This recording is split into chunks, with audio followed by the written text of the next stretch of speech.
everyone, it's Mina Marzano here at Medicare Insiders. Thanks for tuning in to another video. Today, really, we just want to clarify what events need to be registered with a carrier / CMS and what events don't. So I know that there's some confusion about this. A conversation came up recently with a colleague, and it seems like agents sometimes kind of get into the habit of not registering their informal tabletop events. And I think maybe some of the confusion there streams from the informal and formal concept, and that informal word maybe sounding like it's not as serious of an event or something that is as established or needs to be registered. However, that is not the determining factor for an event needing to be registered or not.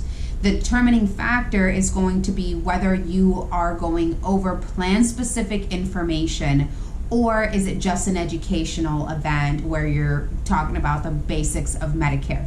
If it is that educational event, you don't need to register. That's the only time where you don't need to register the event. And you cannot discuss anything plan specific or carrier related.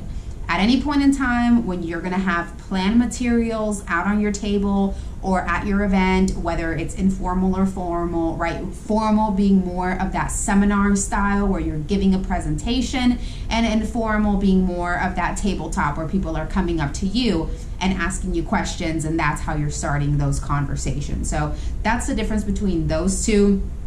If you are going to be presenting carrier materials, if you're going to be talking carrier details, benefits, copays, doctors, any of those plan specific information, then you definitely need to get that event registered with each carrier that you're going to be representing, and make sure that that's going to be filed with CMS so that they know that you are going to be there. If a secret shopper comes along, then you won't be in danger of getting in trouble or maybe losing a contract or getting a compliance markdown. And if a carrier rep comes by, they know that you're legitimately representing their plans with their permission and with their knowledge. So these are just kind of things that you want to put into place to make sure that we're not having any of the issues on the back end compliance wise, because technically we are required to be registering these events. So hopefully that clears any doubts that you have up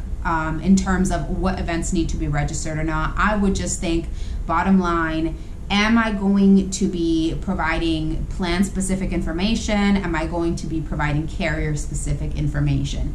If I am, I need to let each carrier that I'm going to represent know that I'm going to be hosting this event. No matter how simple that event is, even if it's a tabletop in front of a Dollar Tree, you want to have that registered.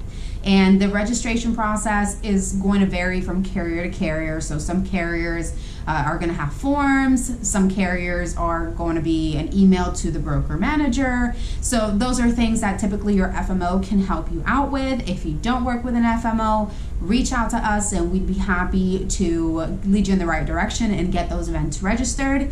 Otherwise, I hope that this was helpful. If you guys have any additional questions, please leave them in the comments. Otherwise, like, comment, share, subscribe, and I'll see you guys next time.